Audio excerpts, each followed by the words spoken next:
Adarsh कंदोरी and function hall हजरत सैयद शाह तुराबुल हक रहमतुल्लाह अलैह के कमान के करीब दरगाह रोड परभनी। आपके घर की नियाज कंदोरी, शादी, उत्सव या त्योहार, एक ही ठिकाना आदर्श कंदोरी हॉल। बिजली पानी सभी सुविधाओं से भरपूर, एक बार जरूर विजिट करें। प्रोपराइटर हाजी अमीर। Mobile number 95 35 34 34 74। शेख अकरम 98 60 98 60 53। शेख रफीक 95 61 85 85 55। कम रेट में जो तो आपके जो कंदोरी वगैरह दिए जाते हैं, सभी से जो तो हमारे रास्ता करें। अस्सलाम वालेकुम, आदाब, नमस्कार। परभनी न्यूज़ महानगर में आपके साथ Sheikh Iftikhar. Speed fire service हर किसी की सुरक्षा के लिए, दवाखाना हो या मॉल या अति महत्व की चीजों की सुरक्षा के लिए स्पीड फायर सर्विस तत्पर सेवा में। पता पुराना पेड़गांव रोड, पाटिल हॉस्पिटल, इनायत नगर, परभनी। मोबाइल नंबर 9766307101 या 9860104058। आदर के साथ शहीदों को श्रद्धांजलि दी। भगत सिंह जी, सुखदेव, राजगुरु, उन लोगों को कल के दिन फांसी दी गई थी। उन्होंने देश को आज़ाद कराने के लिए सबसे बड़ी शहादत दी। अध्यक्ष महोदय, मुझे बेहद खुशी है कि वैसे तो हम सब लोग सभी शहीदों को नमन करते हैं, सभी स्वतंत्रता सेनानियों का आदर करते हैं, लेकिन उन सभी स्वतंत्रता सेनानियों में एक तरह से दो चमकते सितारे हैं, बाबा साहब अम्बेडकर और भगत सिंह। दिल्ली सरकार ने ये निर्णय लिया है कि बाबा साहब अम्बेडकर और भगत सिंह जी की तस्वीरें सभी दिल्ली सरकार के दफ्तरों में लगाई जाएंगी। कुछ दिन पहले पंजाब सरकार ने भी ये निर्णय लिया है कि पंजाब सरकार के भी सभी दफ्तरों में भगत सिंह और बाबा साहब अम्बेडकर की तस्वीरें लगाई जाएंगी। जब से ये ऐलान किया गया है, मैं तो सोच रहा था कि हमारे विपक्ष के साथी इसके ऊपर हमें बधाई देंगे, तारीफ करेंगे कि बहुत अच्छा निर्णय लिया गया। शुक्रिया।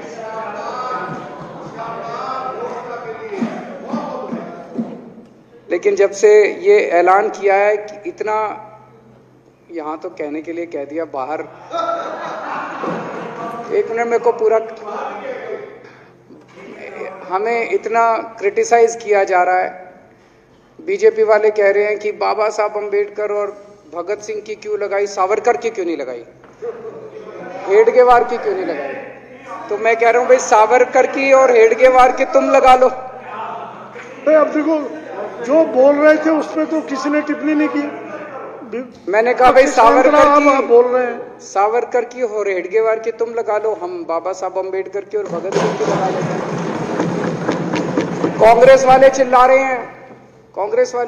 हैं, इंदिरा गांधी की क्यों नहीं लगाई, राजीव गांधी की क्यों नहीं लगाई, सोनिया गांधी की क्यों नहीं लगाई। तो हम कह रहे हैं भाई, इंदिरा गांधी की तुम लगा लो, हम तो बाबा साहब अम्बेडकर की और भगत सिंह की लगाएंगे। अध्यक्ष महोदय, मेरे को पता नहीं था ये लोग बाबा साहब अम्बेडकर और भगत सिंह से ऐसी नफरत क्यों करते हैं सारे प्रतिपक्ष के लोग। मैं आपको बताता हूं क्यों करते हैं, और खासकर बीजेपी वाले बाबा साहब अम्बेडकर से इतनी नफरत क्यों करते हैं, मैं बताता हूं आपको। बाबा साहब अम्बेडकर ने संविधान बनाया, मैं बता देता हूं आपको, आप भी सेटिस्फाई हो जाओगे।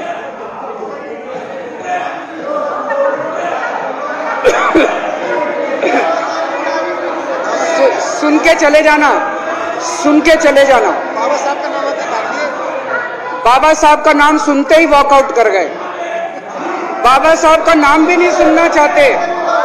बाबा साहब अम्बेडकर का नाम सुनते ही सुन तो लो।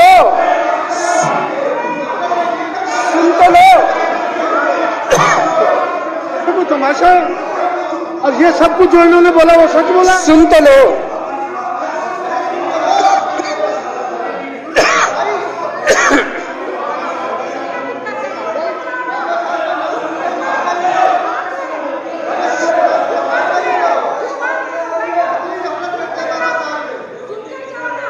बाबा साहब अम्बेडकर ने, सदस्यों से प्रार्थना कर रहा हूँ अध्यक्ष महोदय, बाबा साहब अम्बेडकर ने, मुख्यमंत्री जी बोल रहे हैं, डिस्टर्ब ना करें प्लीज। नहीं, ये कोई तरीका, सत्य कौन बोल रहा था? सत्य क्या बिजुली जी ने बोला सब? आप बैठ जाइए अब। बाबा साहब अंबेडकर ने देश का संविधान बनाया। संविधान में लिखा उन्होंने कि भारत के अंदर जनतंत्र होगा। इस जनतंत्र के अंदर चुनाव होंगे। चुनाव में जनता वोट डालेगी। वोट डाल के जनता अपनी सरकार चुनेगी। वो सरकार लोगों के सपनों को पूरा करने के लिए काम करेगी। बीजेपी को ये पसंद नहीं है। बीजेपी नहीं चाहती चुनाव हो। बीजेपी चाहती है कि चुनाव खत्म हो जाए। चुनाव होने ही नहीं चाहिए। चुनाव गंदी बात है इनके हिसाब से। चुनाव गलत बात है इनके हिसाब से। एमसीडी के अंदर 15 साल इन्होंने जम के लूटा। लूटने के सारे दुनिया के रिकॉर्ड तोड़ दिए। गिनीज बुक वालों की मीटिंग चल रही है कि भारतीय जनता पार्टी का नाम आने वाला है गिनीज बुक के अंदर एमसीडी का और बीजेपी वालों का। शानदार इन्होंने परफॉर्मेंस किया है। 15 साल के अंदर इन्होंने लूटने में कोई कसर नहीं छोड़ी। लूटने के बाद जब जनता में त्राही त्राही मच गई, लोग दुखी हो गए 15 साल के इनके शासन के बाद, और जनता ने मन बना लिया कि इस बार इनको मजा चखाएंगे और गुस्सा जाहिर करेंगे। चुनाव आयोग ने ऐलान कर दिया कि हम आज शाम को 5 बजे 9 तारीख को 9 मार्च को शाम को 5 बजे आज चुनाव की डेट्स की घोषणा की जाएगी। 4 तारीख को प्रधानमंत्री के दफ्तर से फोन जाता है, चिट्ठी जाती है चुनाव कमिश्नर को, चुनाव रद्द कर दो। पूरी दुनिया के अंदर आज तक ऐसा नहीं होगा कि प्रधानमंत्री सीधे सीधे चुनाव कमिश्नर को फोन करके और चिट्ठी लिख के कहते हैं कि चुनाव रद्द कर दो। इसलिए ये नफरत करते हैं बाबा साहब अम्बेडकर से। ये कहते हैं बाबा साहब अम्बेडकर नहीं होता तो जनतंत्र नहीं होता इस देश के अंदर। कल एक बीजेपी का बड़ा नेता मिला, बोला जी मैंने तो अपने बीजेपी के बड़े नेताओं को बोल दिया ये चुनाव का चक्कर छोड़ो, एमसीडी में भी एनडीएमसी जैसा कर दो। मैंने कहा इसका क्या मतलब? वो बोले जैसे एनडीएमसी में चुनाव ही नहीं होते, एनडीएमसी में केंद्र सरकार नॉमिनेट कर देती है, बोले जी एमसीडी में भी यही हो जाना चाहिए। अध्यक्ष महोदय, इनका बस चलना इस देश के अंदर सारे राज्यों में और देश में चुनाव कराना बंद कर दें।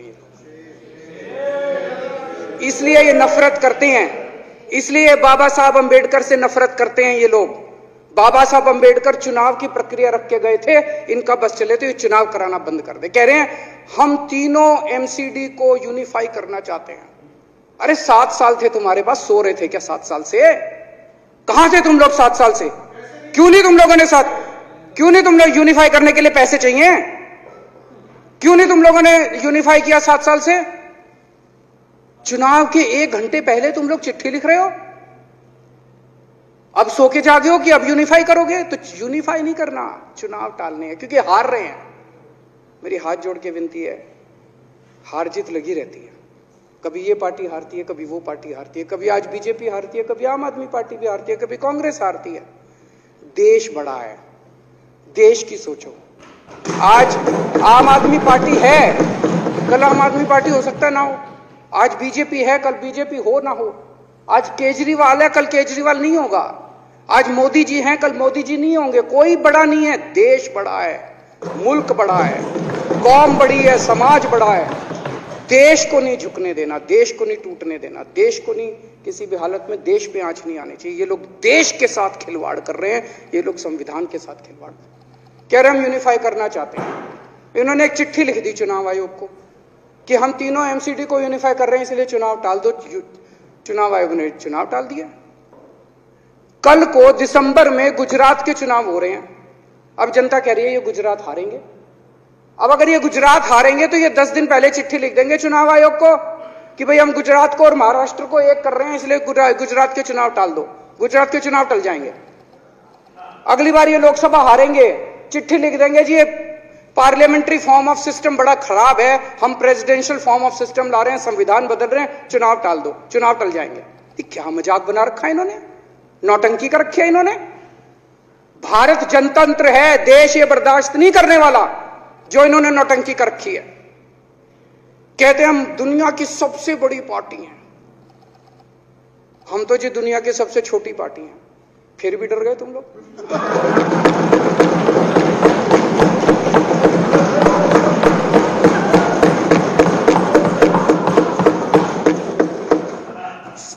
दुनिया की सबसे बड़ी पार्टी दुनिया की सबसे छोटी पार्टी से डर के भाग गई।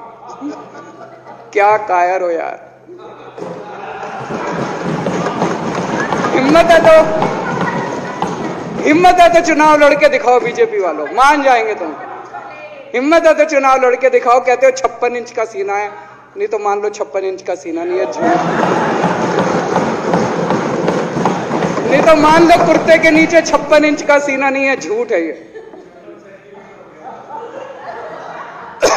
कल मैंने देखा, आपको भी बुरा लगा, मैं आपके कमरे में जब चाय पीने आया, आपने मेरे साथ अपना दुख शेयर किया कि जब एलजी साहब ने भाषण शुरू किया, ये सारे खड़े हो गए नारे लगाने। क्या कश्मीर फाइल्स टैक्स फ्री करो, और पीछे से 2 जने कह रहे थे दारू की दुकानें बंद करो। अब इनको भी नहीं पता आज नारे किस चीज के लगाने। ऊपर से आया तो था ऊपर से आया तो था, तो 2 जने कह रहे थे दारू की दुकान बंद करो, आगे वाले कह रहे थे कश्मीर फाइल्स टैक्स फ्री करो, फिर दूसरे वाले ने कहा बे आज कश्मीर वाला नारा लगाना है। तो जैसे रैलियां होती हैं, उसमें कुछ टीवी वाले माइक लगा देते हैं कि हाँ जी किस लिए आए हो, तो वो यूं यूं देखता है किस लिए।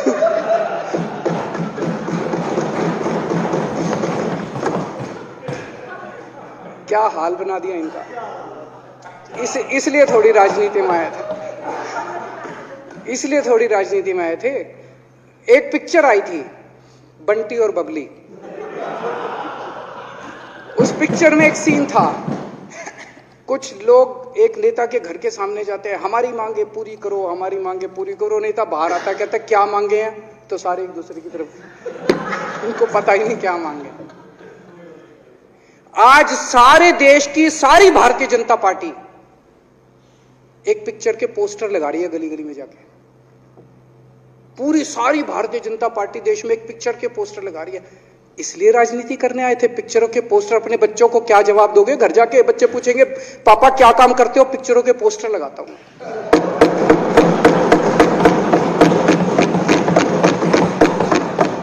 8 साल केंद्र सरकार चलाने के बाद अगर किसी देश के प्रधानमंत्री को विवेक अग्निहोत्री के चरणों में शरण लेनी पड़े, तो इसका मतलब उस प्रधानमंत्री ने 8 साल में कोई काम नहीं किया। 8 साल खराब कर दिए। बताओ, विवेक अग्निहोत्री के चरणों में उनको शरण लेनी पड़ रही है, बचा लो बचा लो बचा लो। अगर किसी प्रधानमंत्री को कह रहे हैं कश्मीर फाइल्स टैक्स फ्री करो, अरे यूट्यूब पे डाल दो, फ्री हो जाएगी। टैक्स फ्री क्यों करा रहे हो? इतना ही तुमको शौक है, विवेक अग्निहोत्री को बोलो यूट्यूब पे डाल देगा, सारी पिक्चर फ्री है, सारे जने देख लेंगे एक ही दिन के अंदर। टैक्स फ्री की क्या जरूरत है? यूट्यूब पे क्यों नहीं डाल? कल एक मैंने अखबार में पढ़ा, हरियाणा के अंदर एक भारतीय जनता पार्टी का ही एक एमएलए था, उसने कहा आज मैं पार्क के अंदर इसकी फ्री स्क्रीनिंग करूंगा। तुरंत विवेक अग्निहोत्री का ट्वीट आया खट्टर साहब के, खट्टर साहब देखो ये फ्री में कर रहा है, इसको बोलो टिकट लेके करेगा। भाई साहब, कश्मीरी पंडितों के नाम पे कुछ लोग करोड़ों रुपए कमा रहे हैं, और तुम लोगों को पोस्टर लगाने का काम दे दिया। आंखें खोलो, क्या कर रहे हो तुम लोग? वो करोड़ों कमा गया, कश्मीरी पंडितों के नाम पे करोड़ों कमा गया, और तुम लोग पोस्टर लगाते रह गए। क्या हाल बना दिया तुम लोगों का यार। आंखें खोलो तुम लोग।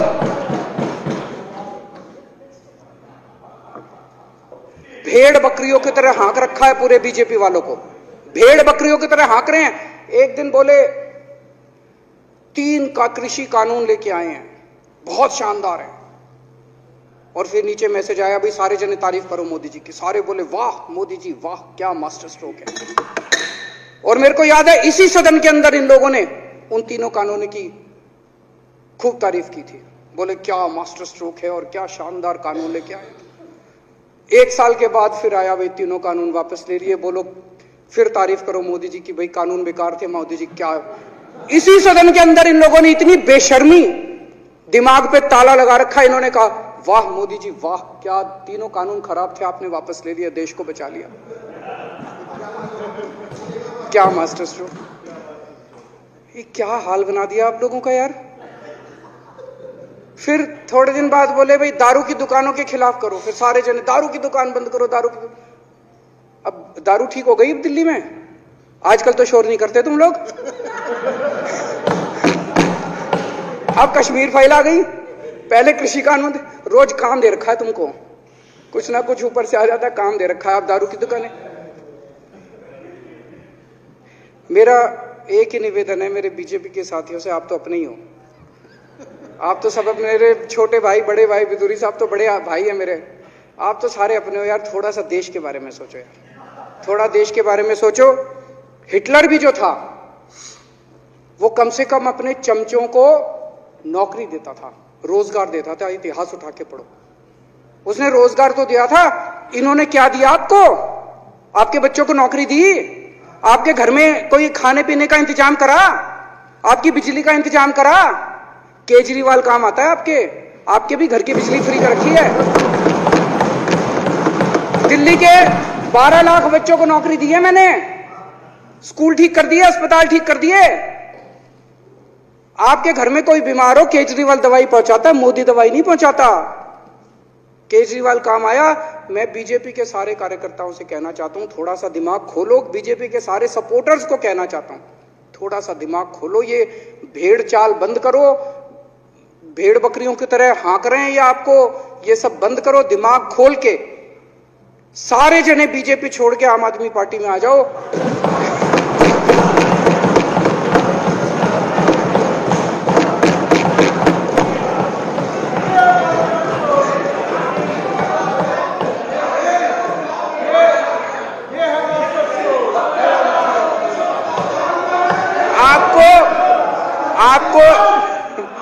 आपको इज्जत मिलेगी, सम्मान मिलेगा, आपसे कतई झूठे नारे नहीं लगवाएंगे।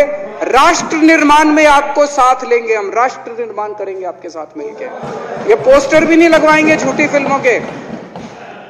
और जो भी करना हो, कम से कम यार ये पिक्चर का प्रमोशन करना तो बंद करो। ये गंदे लगते हो तुम लोग, अच्छी शोभा नहीं देता आप लोगों को यार। आप अच्छे आदमी हो, कुछ करने आए थे राजनीति में, कहां पिक्चर के पोस्टर और प्रमोशन करने में लगा दिया। कल एलजी साहब की स्पीच पूरे देश ने सुनी। एलजी साहब को एक तरह से केंद्र सरकार का नुमाइंदा माना जाता है। एलजी साहब ने भी हमारी सरकार की कितनी तारीफ करी। 50% जीडीपी 5 साल के अंदर बढ़ गया, भारत में आज तक कभी किसी राज्य का नहीं बढ़ा। इतने शानदार काम दिल्ली सरकार ने किए हैं कि केंद्र सरकार द्वारा नियुक्त एलजी साहब ने भी दूसरी सरकार की, आम आदमी पार्टी की सरकार की भूरी भूरी शब्दों में तारीफ की। मैं एलजी साहब का बहुत बहुत शुक्रिया अदा करना चाहता हूं और इस धन्यवाद प्रस्ताव का समर्थन करता हूं।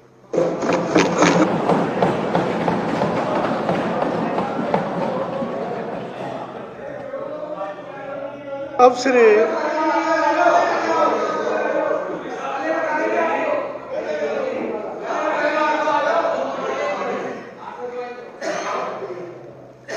श्री गोपाल राय जी माननीय विकास मंत्री द्वारा प्रस्तुत धन्यवाद प्रस्ताव पर सदन के सामने है।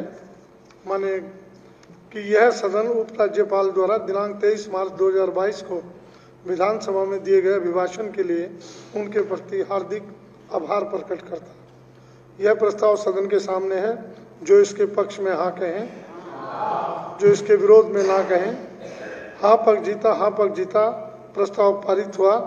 माननीय उपराज्यपाल महोदय को इसकी सूचना दे दी जाएगी। जो सदस्य कल दिनांक 25 मार्च, ये इसलिए है कि बजट 25 मार्च को पहले पेश होना था, हमारे 280 नहीं लगे थे। आज 280 हम लगा सकते हैं। शाम 6 बजे तक नोटिस शाखा कमरा नंबर 46 में अपने नोटिस 280 के लिए दे सकते हैं। शाम 6 बजे तक खुला रहेगा। अब सदन की कार्रवाई शुक्रवार दिनांक 25 मार्च 2022 नहीं अब प्लीज एमएलए है आरएसएस के बारे में कुछ ऐसे शब्दों का इस्तेमाल किया तो नहीं होना चाहिए। तो मैं आपसे आग्रह करूंगा उन शब्दों को जरूर झंडा वही लगाएंगे।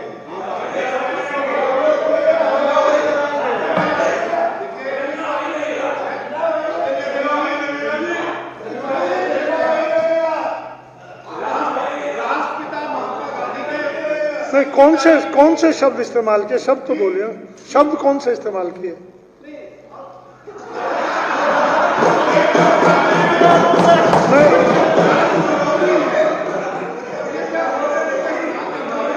अगर कोई ऐसा शब्द इस्तेमाल हुआ है, आरएसएस देश विरोधी है, उसको हटा देते हैं बस।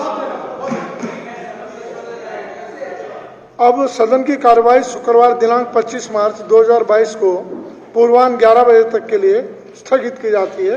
बहुत बहुत धन्यवाद। हमारे न्यूज़ आपको किस तरह पसंद आ रहे हैं, इसके लिए लाइक करें, शेयर करें, कमेंट करें, सब्सक्राइब करना ना भूलें। हाँ, आपके कमेंट्स आना और आपके लाइक आना हमारे लिए इसलिए ज़रूरी है कि हम आपको न्यूज़ हमारे बेहतर से बेहतर आपको दे सके। इसके लिए हमारे पास से जो प्रकाशित किए जा रहे हैं उसके जो न्यूज़ है आपको किस तरह पसंद आ रहे हैं, इसके लिए लाइक ज़रूर करें। Subscribe now and press the bell icon. Never miss an update.